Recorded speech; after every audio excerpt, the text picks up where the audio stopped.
aujourd'hui on se retrouve pour la dernière vidéo de cette année 2020. Mais avant, je voulais vraiment vous remercier d'avoir passé cette année avec moi et de m'avoir suivi tout au long de l'année.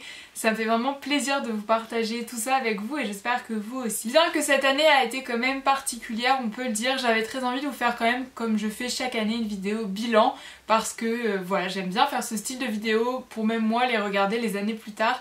Je trouve c'est sympa.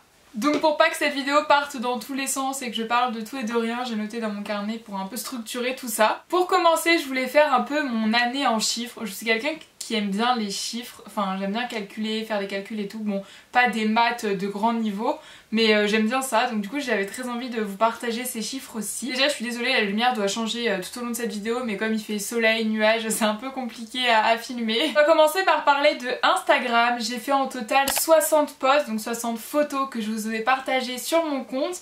Et ce chiffre m'a plutôt étonnée parce que cette année j'ai l'impression d'avoir pas fait tant de photos que ça que je vous ai partagées, parce que tout simplement j'ai l'impression de pas avoir tant créé finalement de nouvelles créations, etc. Donc finalement je suis quand même assez contente, même si sur 365 jours c'est pas tant que ça, 60, mais c'est quand même un bon chiffre. Mais pour l'année prochaine j'espère faire plus de posts sur Instagram. Ensuite, le deuxième chiffre, c'est plutôt un chiffre grâce à vous parce que c'est le nombre de commandes que j'ai eu sur ma boutique Etsy cette année. Et vraiment c'est l'année que ça a mieux fonctionné et ça me fait tellement plaisir. Donc au total j'ai eu plutôt 121 commandes. Donc merci du fond du cœur, ça me fait tellement plaisir. Et enfin, bien évidemment, parce que c'est là que tout a commencé, YouTube. Alors ça par contre j'étais vraiment étonnée.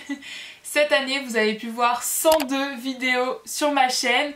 Quand j'ai compté, je me suis dit mais comment j'ai réussi à faire autant de vidéos quand je vois le temps que me prend à faire seulement une vidéo, sachant que j'ai pas compté celle-là donc ça fait 103, mais waouh, je suis plutôt contente. Donc avec ces chiffres on peut clairement dire que je vous ai quand même partagé pas mal de contenu cette année et ça c'est vraiment important et ça me tient à cœur. Enfin vous me suivez pour que je vous partage des choses parce que sinon ça sert à rien clairement. Si toute l'année vous avez été là pour me soutenir dans toutes mes aventures, tous mes projets, et du coup j'avais juste envie de vous dire merci. Ensuite, au lieu de blablater pendant des heures de cette année, j'ai décidé de vous faire mon résumé de l'année 2020 en 3 minutes.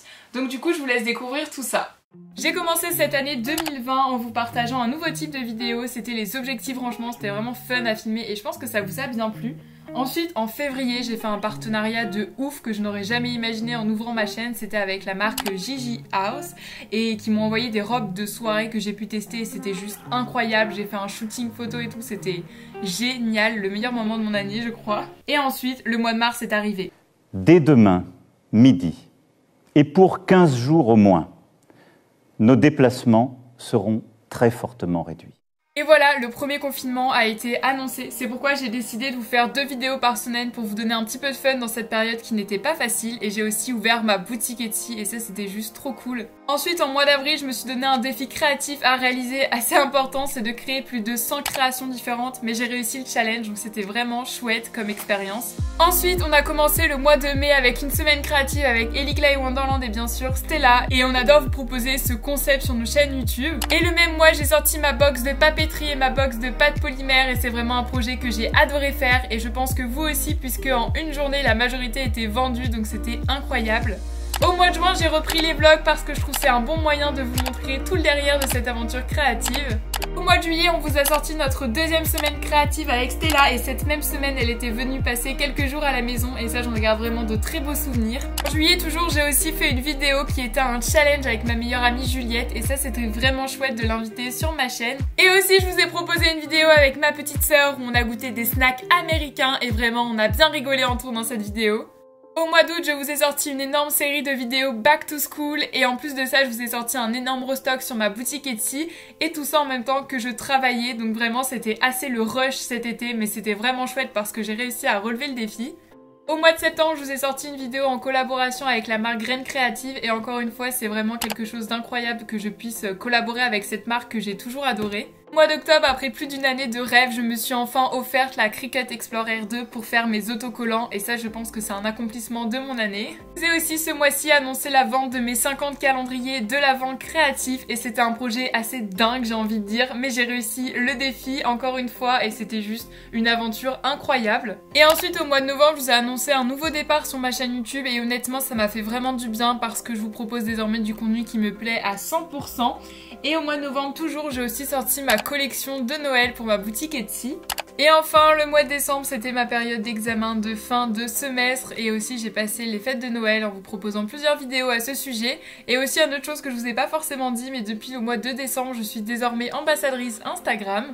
Donc 2020 aura quand même été une belle année avec plein de souvenirs. Voilà, j'espère que ça vous a plu ce petit bilan. Moi ça m'a fait du bien de faire le montage, genre j'ai vu plein de moments qui m'avaient marqué cette année. Et du coup on peut dire que même si cette année était vraiment étrange, il y a eu quand même des moments positifs et c'est important de les retenir. D'ailleurs dites-moi en commentaire vous quel moment positif vous avez eu cette année, parce que je pense que c'est important de voir les choses d'une autre manière que ce qu'on voit en ce moment. Et cette année a été très enrichissante pour moi, j'ai appris beaucoup, autant sur moi personnellement mais aussi professionnellement parlant entre guillemets. Du coup je voulais partager, j'ai sélectionné 3 points que j'ai vraiment appris cette année, même s'il y en a plein d'autres. La première chose paraît tellement évidente mais pour moi ça ne l'était pas, c'est de profiter du moment présent, autant personnellement, c'est-à-dire avec mes proches etc. Parce que j'ai appris qu'en fait la vie ne tient qu'à un fil clairement.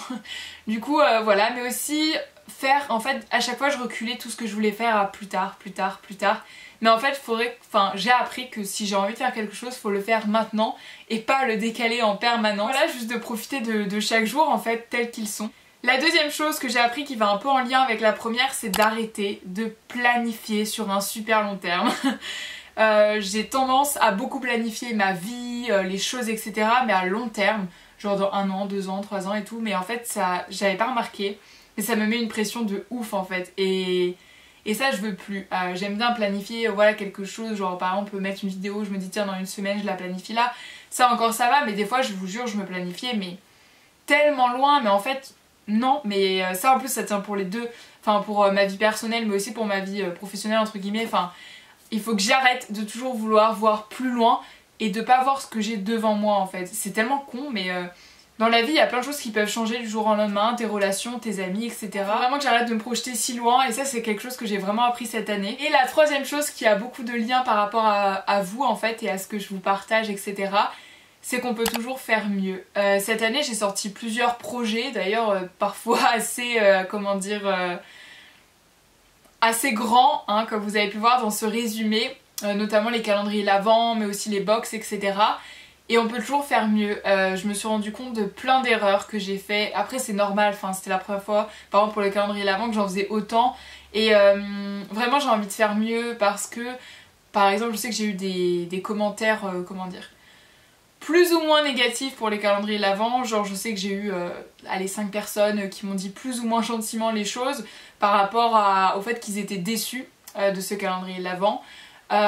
Et je peux comprendre, il y a certains, leurs commentaires étaient constructifs donc j'en tiens compte par rapport aux cadeaux que j'avais trop voulu faire les choses bien en termes d'emballage, genre vraiment les cartons, l'emballage là j'ai rien à dire entre guillemets, même si je peux faire mieux, mais avec ma mère on s'est donné à fond pour faire des jolis emballages etc. Mais les cadeaux c'est vrai que finalement quand ils pensent, j'avais pas forcément fait le rapprochement entre les cadeaux et j'avais pas forcément fait... une fois que tu l'as, qu'est-ce que t'en fais par exemple, ou voir tous ensemble ce que ça donne, etc. Et ça c'est vraiment quelque chose que j'ai appris cette année, aussi parce que j'ai vu plein de gens ont fait des calendriers de l'Avent cette année. Ouais, ça je m'en doutais un peu, puis j'ai pas non plus inventé le concept. Et ouais, du coup j'ai pu voir mes erreurs par rapport à ça, et du coup l'année prochaine je veux faire mieux, et j'ai déjà plein d'idées donc j'ai trop hâte de vous les partager. Et voilà, pareil pour ma boutique, pour mes projets, etc. J'ai vu les erreurs que j'ai fait, j'ai appris des choses, que ce soit dans le marketing, dans la façon de faire, etc. Parce que, comme je vous ai toujours dit, moi je ne suis pas du tout étudiante en marketing, en commerce, etc. Je fais des études d'histoire, donc rien à voir. Tout ce que je fais, tout ce que je vous partage, je l'apprends toute seule et je l'apprends sur le tas en fait. Donc c'est normal que je fasse des erreurs, je relativise là-dessus, mais j'ai envie de faire mieux. Donc voilà, c'est quelque chose que j'ai retenu de cette année 2020. Donc là c'est un résumé de 3 choses, mais comme je vous dis, il y a tellement de choses que j'ai appris durant cette année. D'ailleurs dites-moi vous aussi en commentaire quelles leçons vous en avez tirées de cette année. Je serais curieuse de les lire et peut-être que ça pourra me permettre d'apprendre aussi de nouvelles choses. Et pour finir cette vidéo, j'avais une annonce à vous faire. Comme vous avez pu voir cette année, comme toutes les autres années, je vous ai sorti beaucoup de contenu. J'ai fait plein de choses et du coup je vais prendre des vacances. C'est la première fois que je fais ça, enfin je m'étais dit que je le faisais l'année dernière, je l'ai pas fait et j'ai regretté de prendre 1 mois de vacances, genre juste où je ne fais rien. Donc du coup c'est ce que je vais faire, enfin faire rien c'est un grand mot parce que je sais que je vais faire des choses dans l'atelier, vous préparer mon retour etc, ça c'est sûr, mais pas me mettre de pression juste profiter de ces vacances entre guillemets. C'est-à-dire qu'il n'y aura pas de vidéo sur YouTube. Ma boutique est en mode vacances d'ailleurs sur Etsy, donc elle est fermée parce que d'ailleurs je prévois beaucoup de nouveautés et une belle réouverture de cette boutique, en tout cas je l'espère. J'ai plein d'idées et plein de choses à vous partager. Et il n'y aura pas non plus de post sur Instagram. Au début je voulais vraiment rien faire, mais je me suis dit en vue de la période actuelle je veux pas vous laisser seul. Du coup je pense que je ferai, même c'est sûr je ferai quand même quelques stories pour savoir si vous allez bien, etc. Et vous partager quand même un petit peu de positivité. Voilà, il y en aura peut-être moins que d'habitude, mais il y en aura parce que je veux pas vous laisser non plus seul en mode je m'en vais. Je suis toujours là et j'ai encore plein d'idées, plein de choses que je souhaite vous partager. J'en suis sûre que l'année 2021 sera une bonne année, en tout cas je vais tout faire pour que de mon côté ça soit une belle année. Donc voilà, cette vidéo touche à sa fin comme cette année, du coup j'en profite pour vous souhaiter une belle année et une bonne santé aussi, c'est important, nous l'avons vu. Voilà, j'espère que vous allez bien, que vos proches vont bien. Et encore merci du fond du cœur, c'est vraiment ouf toute cette aventure que je vis grâce à vous. Je me suis rendu compte en montant ma vidéo là pour le bilan, les résumés, etc. Et même, juste à regarder autour de moi quoi, l'atelier, c'est incroyable, j'en ai des frissons, mais c'est vraiment incroyable de me dire que je fais tout ça et que vous me suivez dans toute cette aventure plutôt un petit peu folle parce que faut pas l'oublier, j'ai que 19 ans. Et c'est vrai que c'est, comment dire, c'est pas commun à mon âge de faire tout ça, on va être honnête. Beaucoup de fois je me suis sentie différente des autres et c'est le cas de toute façon. Et des fois je me renfermais par rapport à ça, mais en fait vous m'avez appris que la différence est une force. Et du coup je voulais vraiment vous remercier par rapport à ça. Ouais, c'était la petite minute émotion, mais c'est tellement vrai. Donc voilà, je vais vous laisser là, je vous fais plein de gros bisous, je vous souhaite que des bonnes choses. Pour savoir à peu près quand je reviens, je pense que je vais au moins me laisser un mois. Et au plus tard, je reviens aux vacances de février. Mais de toute façon, je vous tiendrai au courant sur Instagram. Mais voilà, je vais revenir, c'est sûr, vous en faites pas. J'ai déjà très hâte de revenir, mais il faut que je prenne aussi des vacances. C'est important, je pense, pour le moral. Et même créativement, je pense que ça va me donner plein d'idées, plein d'imagination. Donc voilà. Sur ce, je vous fais plein d'énormes bisous. On se retrouve du coup dans quelques temps pour une nouvelle vidéo. Mais en attendant, vous avez plein de vidéos à regarder sur ma chaîne. J'en ai plus de 300 je crois. Donc vous avez de quoi regarder. Moi, je vous fais d'énormes bisous et prenez soin de vous. Bye!